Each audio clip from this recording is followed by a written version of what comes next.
E agora economia aqui em Os Pingos nos Is, é hora do Minuto Touro de Ouro com Pablo Spyer. Minuto Touro de Ouro com Pablo Spyer.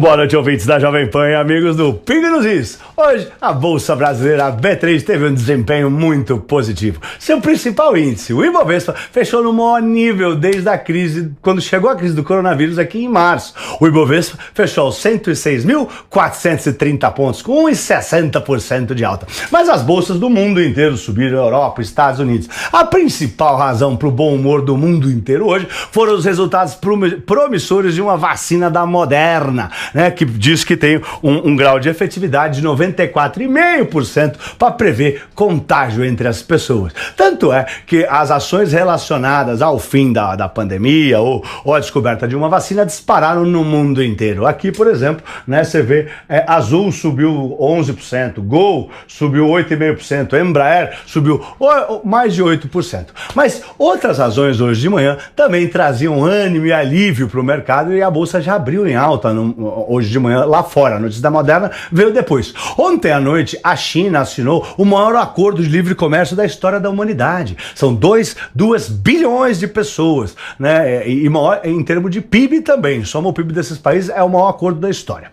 Sem contar que os riscos de um isolamento, a volta dos isolamentos nos Estados Unidos, o risco de um confinamento generalizado, diminuiu bastante depois que a equipe do presidente eleito, o Joe Biden, os assessores deles, disseram que são contra, né, a volta do isolamento lá nos Estados Unidos. E isso é importante porque lá está tendo mais de 180 mil casos por dia, quase 200 mil casos por dia. Bom, também outra notícia importante hoje foi que as negociações para o Brexit foram retomadas pelo Boris Johnson. O Boris Johnson tinha dado uma data limite até ontem, domingo, dia 15 de novembro, para terminar, para decidir sobre como seria o divórcio entre o Reino Unido e a zona do euro. E ele estendeu esse prazo. Os especialistas dizem que ele deve ir até quinta-feira. Vamos ver. O importante é que ele não rompeu sem um acordo, o que seria muito ruim para as bolsas. E também a perspectiva de que novos pacotes de estímulos vão voltar a ser negociados lá nos Estados Unidos agora que a eleição passou, traz ânimo também, sem contar que está todo mundo na memória de que os bancos centrais, na semana passada,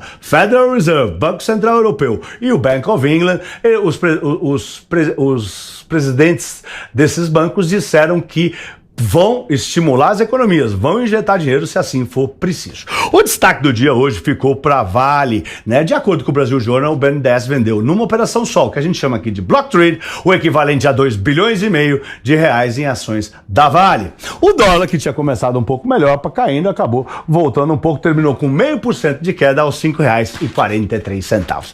É isso aí, eu sou Pablo, nos vemos amanhã, boa noite. Minuto Touro de Ouro com Pablo Spyer.